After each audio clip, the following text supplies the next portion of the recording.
If you can't hear anything, hopefully those of you joining us online can hear us, but if you can't hear anything, make sure your computer is not muted. You can't hear me, but hopefully you can read the screen. Make sure to turn up your volume.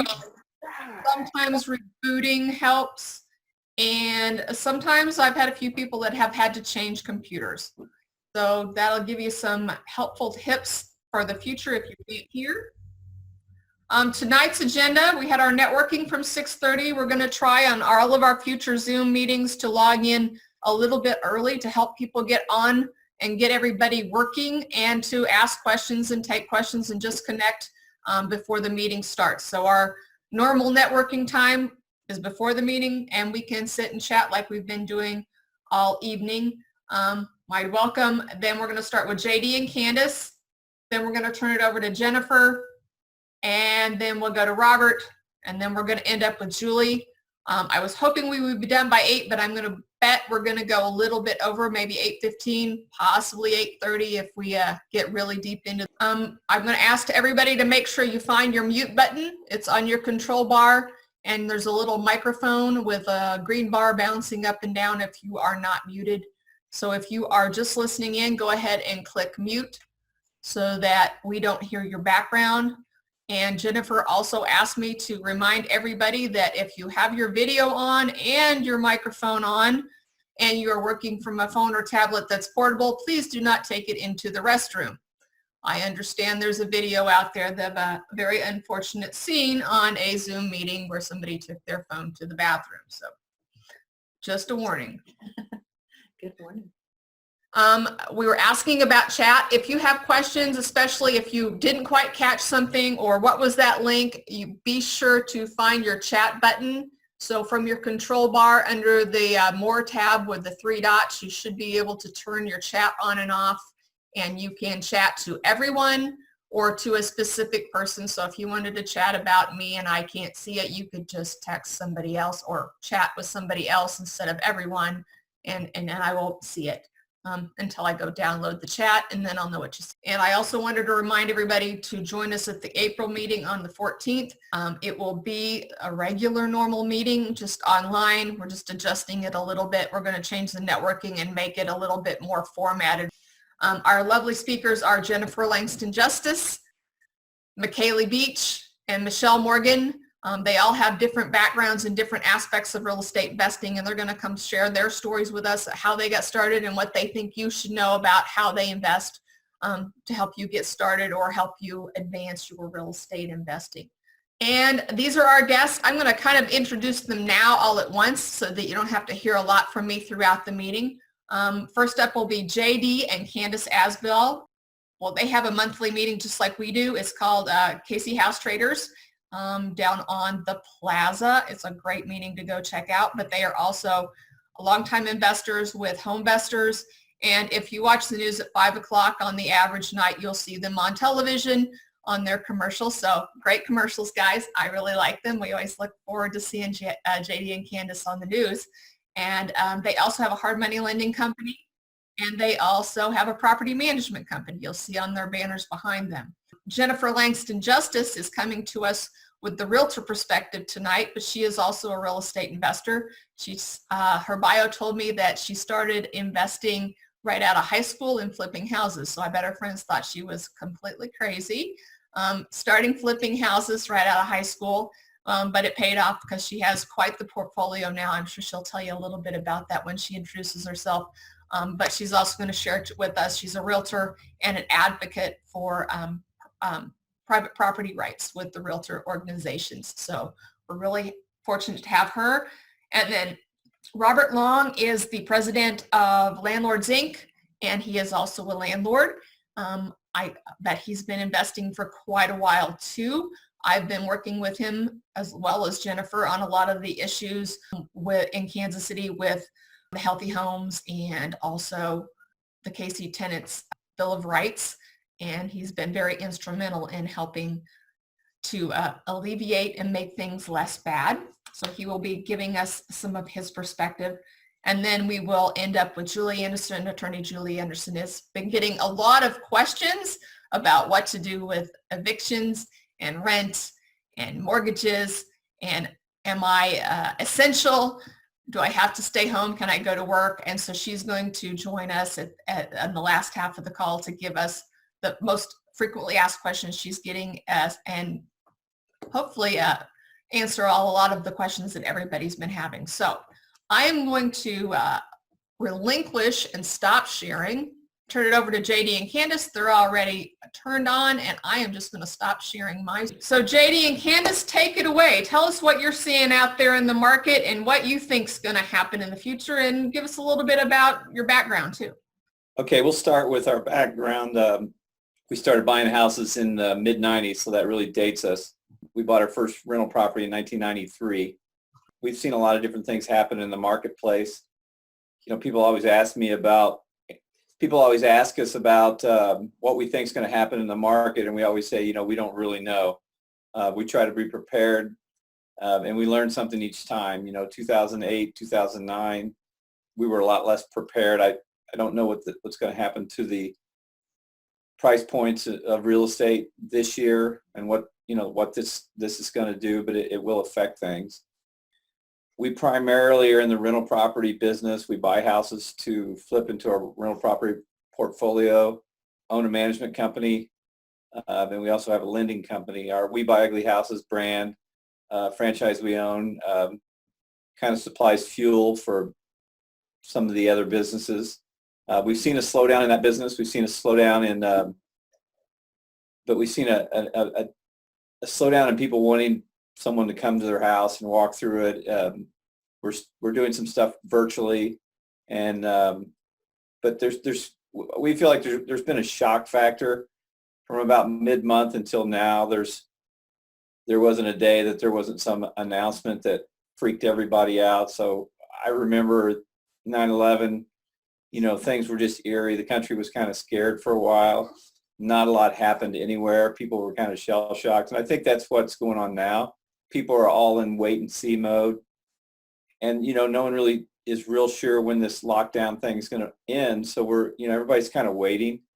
Last week was probably the most stressful because things were getting canceled and the quarantines were happening.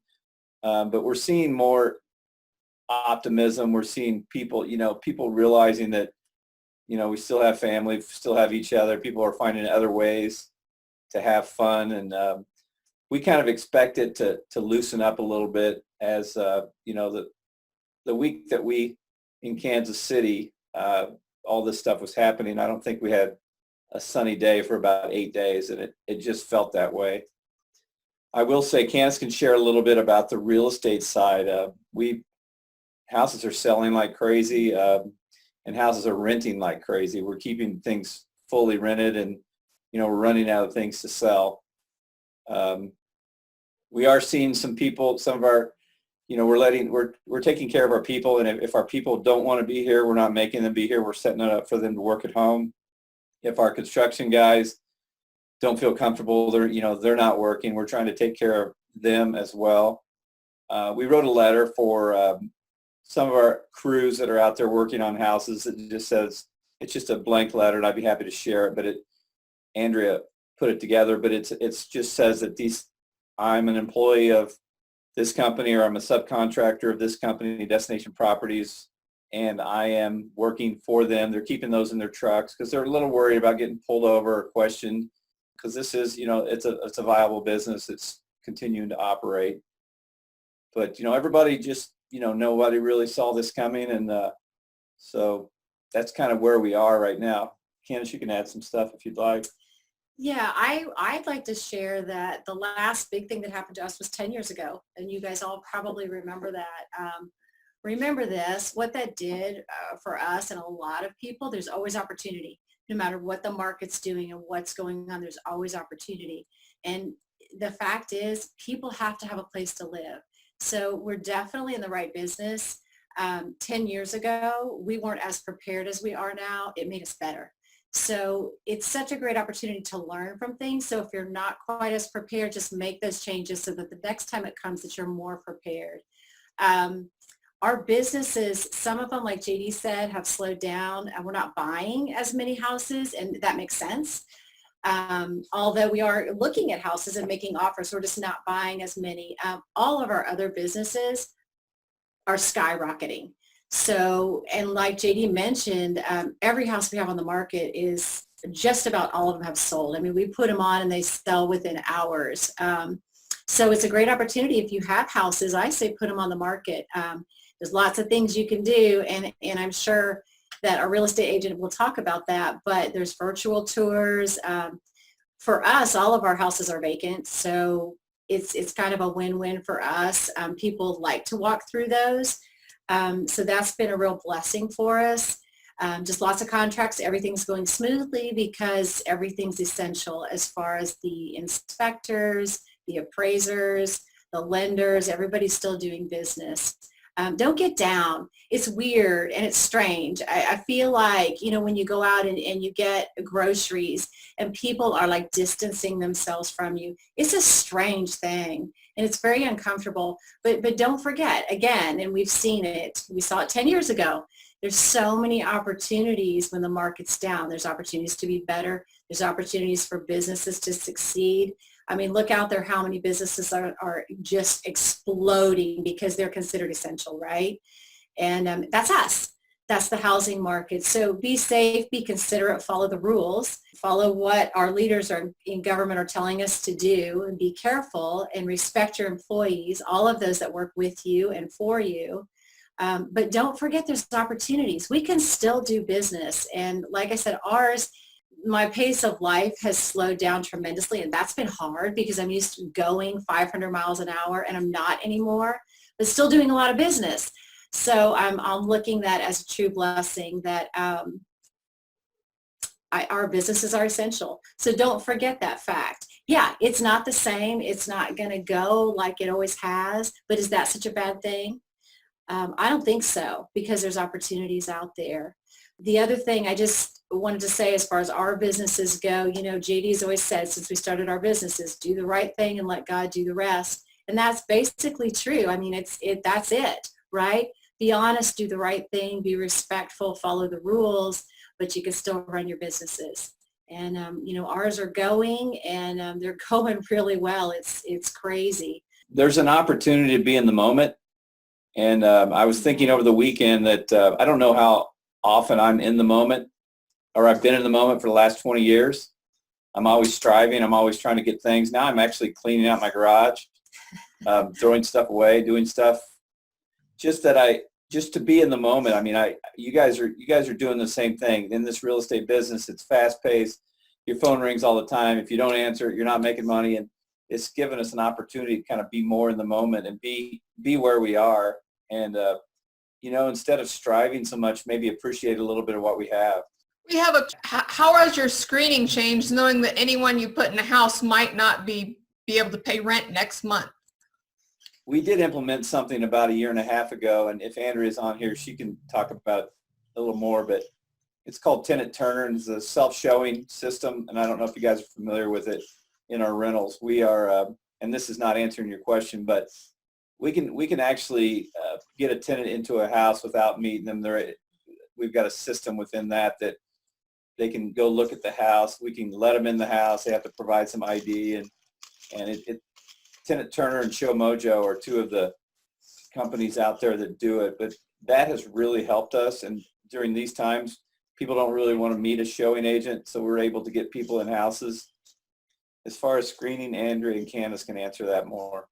Yeah, just what you were going to say. We've stayed consistent to what our screening has always been, but we do look more closely at what their job is and what they're doing.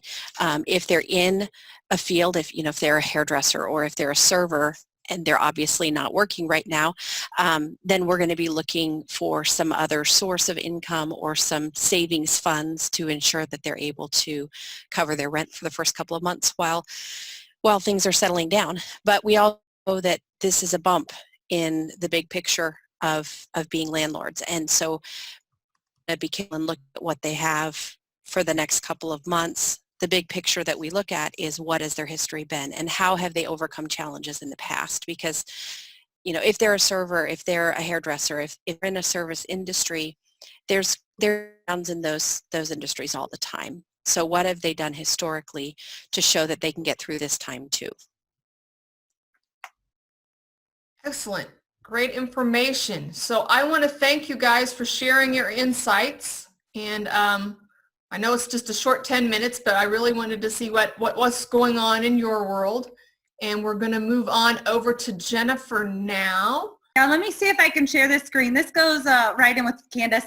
I'm Jennifer Langston-Justus, everyone. I am the chair of advocacy for the Kansas City Regional Association of Realtors. Huge Chiefs fan, and I think I'll just ask you all, is it better to be an optimist or is it better to be a pessimist? I am an eternal optimist, so my energy and everything, sorry if that's too much for you during this time, but it's just who I am. So join along, it'll be fun, right?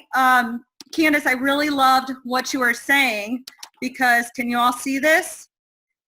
So this is Maslow's hierarchy of needs. This is a very well-respected, who we are. And at the very bottom is food and shelter. So when we talk about being an essential business, as we talk about investment, realtors, all of this stuff, this is part of what is essential. So we are the bottom one that is just essential. So I think that that's just, when you're talking about being positive, Candace, there is nothing more positive for our investors and our community right now than knowing that we are the foundation of the needs triangle. There's nothing more positive than that. So I just would encourage everybody to stay positive throughout this time and just look at that. And big thank you to all of our President Bobby Howe of the Realtors Organization, CEO Kip Cooper, and for you, those of you that don't know, Derek Ramsey, get to know your Government Affairs Director, because they are the reason that we are an essential business, because we were not initially in the package necessarily of what was considered essential, and we were right there talking to Clinton Lucas, Jerry Nolte in Clay County, Sheila over in Platte County, and all of these local entities. And Kansas City, what our association did, paved the way for the state of Missouri to be an essential real estate business. And Mayor Lucas threw it back to us because there was a lot of questions we knew at first about how do we conduct business? What does this look like? And they said, you need to be a self-policing industry. And if you get yourself into trouble, we can take you out of this and start making you non-essential.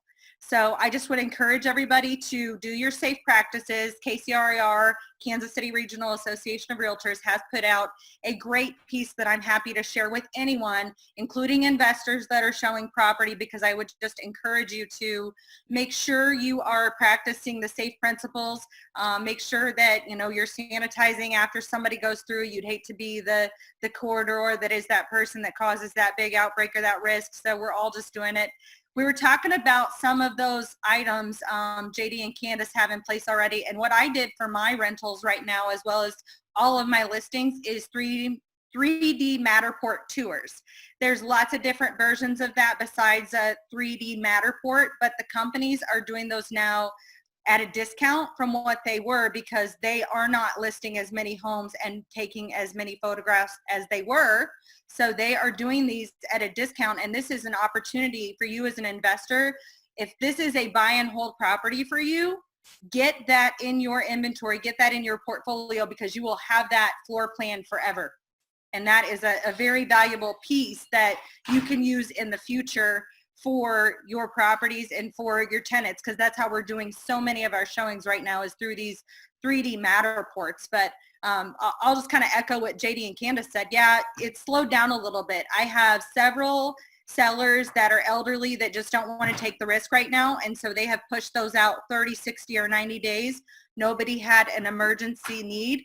The one thing that I have been super surprised at is the number of tenants, and all of my properties are in Clay or Platte County.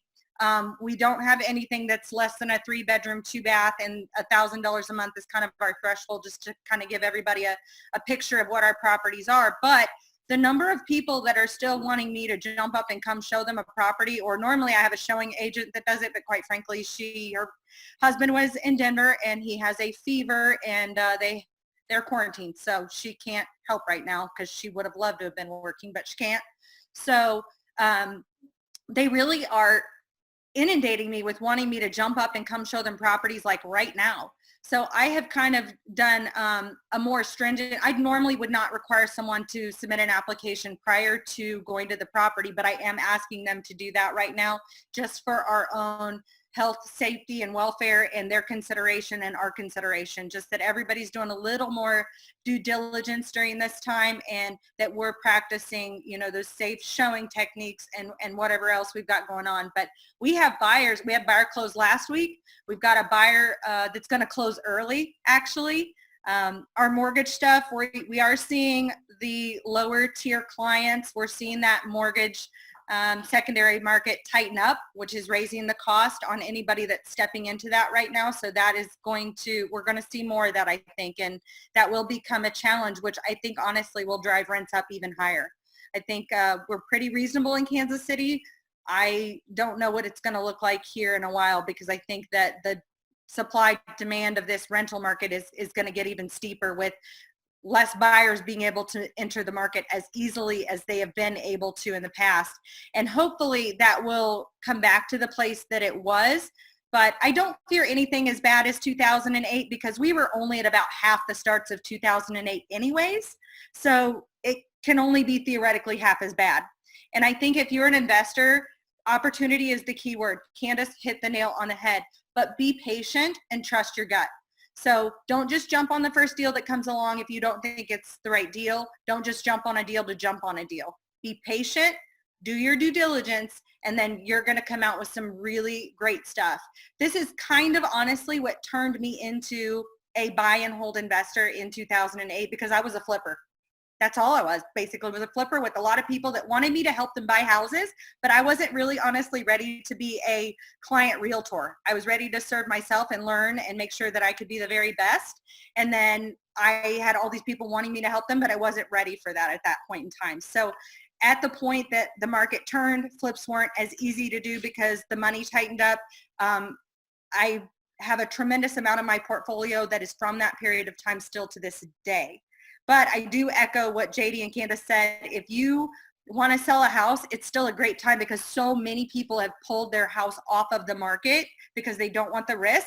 And we still have an influx of what we call emergency people that need to move into the city. They have an immediate need, whether it's because they have someone that needs a family situation they need to move here for, or their job transferred and they're still working. So we had like 5,000 transactions in the pipeline, and a lot of those are still going to need to close, and a lot of those people are still going to need to move. So they're still selling, and you've got the tools cheaper than ever to sell them without ever having to actually do an open house or do anything like that. So hopefully all that was helpful. Anyone on here is more than welcome to reach out to me. I'm happy to answer questions and tell you more about what the Realtors have done, share any of that info. I'll also say, all of us on here, if we are making mortgage payments right now, the SBA loan for $10,000 as a sole proprietor, as an independent contractor, as a realtor, NAR did an amazing job getting us all included in that SBA package. I don't know that we would have been included without the National Association of Realtors doing that, but it included investors, all of that. So the SBA loan is super easy to fill out, and the $10,000 they say can be forgiven if you're making mortgage payments with it. So just keep that in mind, and I would recommend applying for it. And worst case scenario, it's going to be a really low interest loan for your business. So maybe you have something that's a little bit more expensive that you want to pay off with that. Thanks to everybody for coming. This has been just a great opportunity. I just want to talk a little bit about what we're thinking and how we're strategizing. When we're talking about the mortgage, if we're paying our mortgages right now, we need to check with our lenders and see if we're eligible for mortgage forbearance. I know of someone who requested a mortgage forbearance over the weekend and has already received an email stating that they have received a forbearance. This was on an owner-occupied home, but they have received a forbearance of 90 days, and the email stated that their credit would not be reported differently as a result of it. We're still kind of weighing out to see if these mortgage forbearance programs that they're talking about apply to our single-family investment homes. We've heard this week that they will have some relief for the multifamily investors, and the way I'm reading it is these mortgage forbearance programs apply to the homeowner, not the owner occupant. We certainly need to look into whether we can utilize those to preserve our cash. Remember in the airplane, they say, put your own oxygen mask on first. Help yourself. And I'm in a cash preservation mindset. Take advantage of those opportunities that are available to us. The SBA loan that Jennifer mentioned, can't wait to hear some more about that. Had been aggressively trying to pay down debt, and I've reduced some extra principal payments that I had been making and put the minimum cash outlay out right now, because the market that I serve personally is on the other end of the income spectrum than is Platte County up north. So I may not be getting rent on many of my properties from our tenants. So we have to preserve that cash. It's also important, these times of adversity, as we were talking about 2001 and 2008, they create opportunity. And personally, in 2008 through 11, that was the opportunity for me to exit from cubicle land and invest, buy some income producing property. So we have to position ourselves to be ready to take advantage of that opportunity. I think preserving that cash flow is important to do so. And I agree that that opportunity is there, regardless of how far we see our prices drop. Once we've helped ourselves, we also have to think about how can we help our tenants get through and weather the storm. I spoke with Allison Kite of the Kansas City Star today, so there should be an article tomorrow, and she asked what my thoughts were on the rent freeze proposal that we've been hearing about. I did hear just a minute ago that concept made national news on the CBS Evening News at 5:30. They were talking about that. One of her questions was the tenants, and I think it's wise of them to be promoting a rent and mortgage relief. But what I said to Allison Kite is what the tenants are asking for is the freeze or the forgiving of rent up to 90 days. And what the mortgage relief for the housing provider, it doesn't forgive the mortgage, it doesn't forgive the interest. It just adds to the balance of the mortgage, and the housing provider has to pay it back. So it is two different things. That contingency has really gained steam over the last year or two, as we've seen locally, and that is a national movement that we need to understand.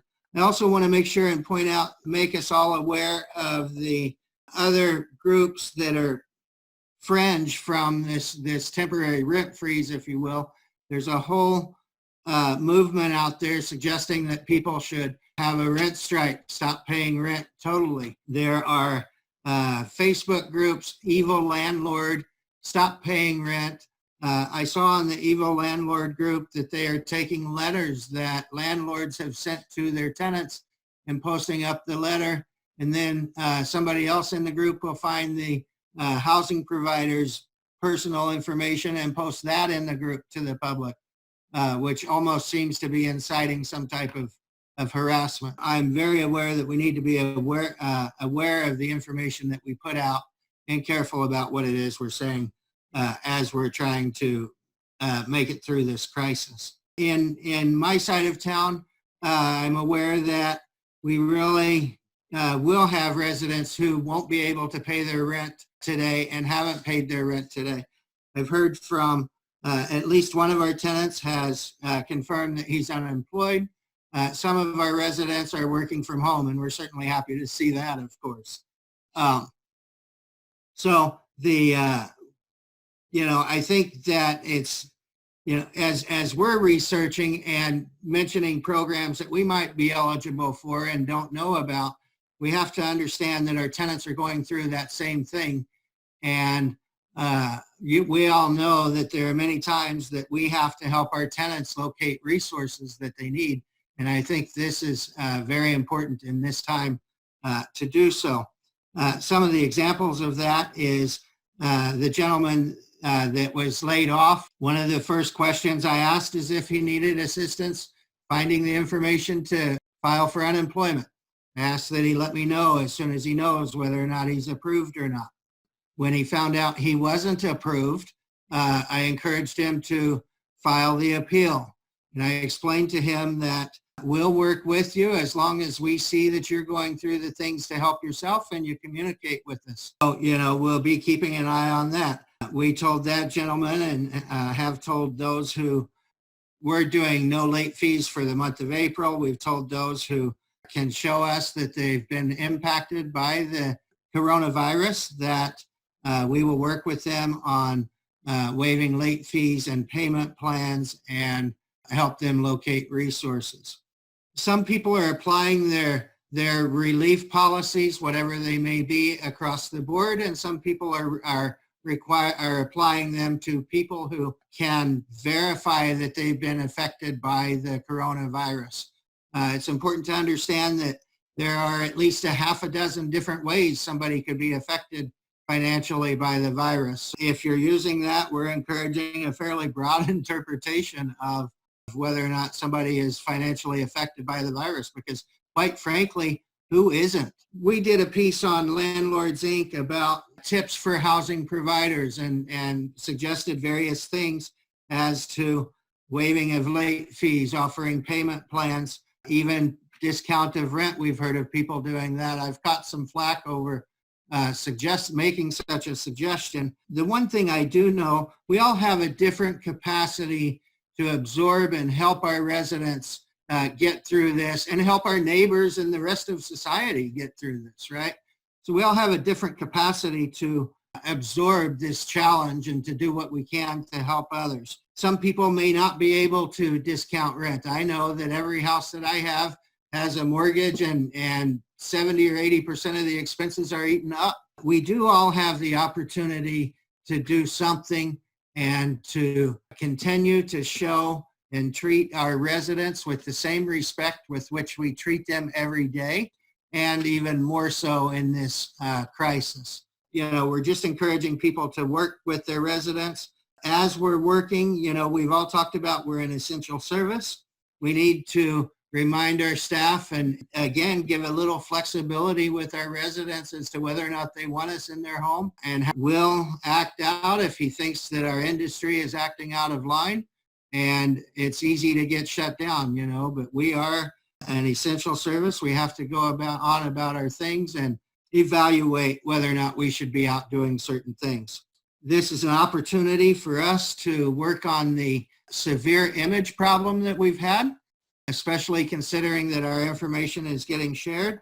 I'm sure that the nice letters aren't necessarily as attractive to them as the scathing, greedy landlord pig letters, but it is our opportunity for our actions to show who we really are. I like that Jennifer pointed out this is a basic human need that we're providing, but it also affects our ability to provide our own basic human needs. Finally, I just want to make another point. We've had a conversation in our community about Section 8 and the portable housing vouchers and the idea of forcing housing providers to accept them. I would suggest to those of you who have been anti-Section 8 that this is a really good opportunity to explore that program. If we have a tenant in a home that loses their job and they have no Section 8, they're unable to pay their rent without some type of other relief.